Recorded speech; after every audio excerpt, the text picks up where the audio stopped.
I was really lucky that I had a very uncomplicated pregnancy. My baby was healthy, she was sleeping relatively well, but still, when the time came for me to think about going back, I was struck with this kind of existential dread. Allison Gillis is a program manager at a university. Her daughter is almost 2 now. For her and many other Americans, being a working parent is not easy. Their stories show just how much is missing from companies' discussions on accommodating new parents. The hardest day was the first day back. I remember walking in and my supervisor had made a banner that said, "Welcome back, Allison." I just looked at it and I started crying because I just felt so mixed up emotionally. Like, I always identified with, working, going to work, and that part of me, but also like a big part of my heart felt like it was with my daughter, who couldn't even move her head and was so helpless. The idea that employers have right now, for the most part, is that the longer the leave, the better. End of story. I offered a generous leave, and generous leaves are greatly appreciated. And it's not quite that simple. That's because workplaces often neglect and dismiss the needs of new parents transitioning back to work. Even employees with access to high education and good policies often face mixed signals from their managers, a grudging acceptance of their needs, or pressure to keep any accommodations quiet. So when I returned from work, I had been out for 13 weeks. We had instated a work from home plan, and anybody could take advantage of it, any of the staff, and anytime I would give my work from home days, it was kind of met with a little bit of seemingly annoyance.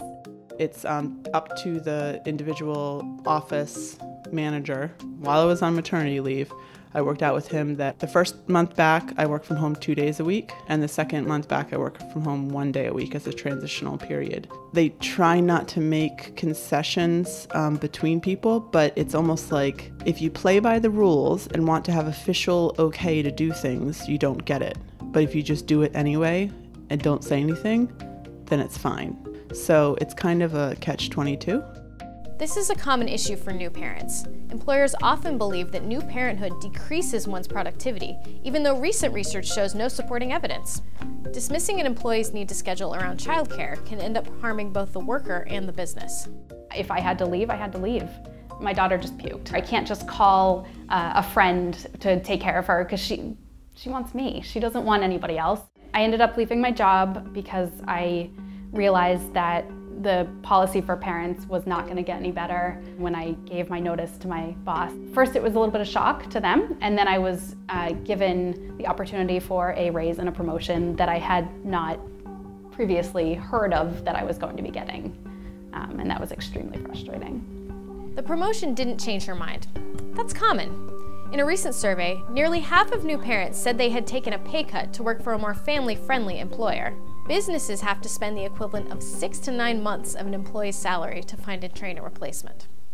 Another common challenge for moms is finding a place to pump at work. Legally, companies have to provide breaks and a private, locked space for mothers to express breast milk. But then I went to the HR person and asked where I could pump. And she said, well, I think that there's an outlet in the bathroom. It can't be in a bathroom.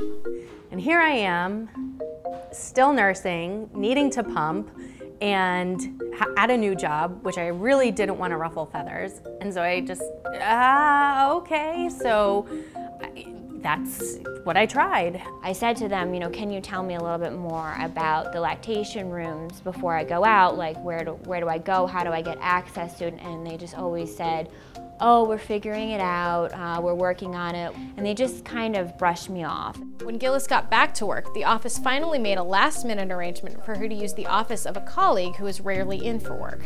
I would unlock his office and I'd find him sitting there because he had forgotten to tell me that he was coming in, and I would be like, all ready to go with my pump bag, and then just have to, find another spot. So that was pretty stressful. It got to the point where I had to pull out the nuclear option. I said, hey, by law, you need to provide me with this room. And then, of course, instantly it was like, all right, well, here's the room where you go.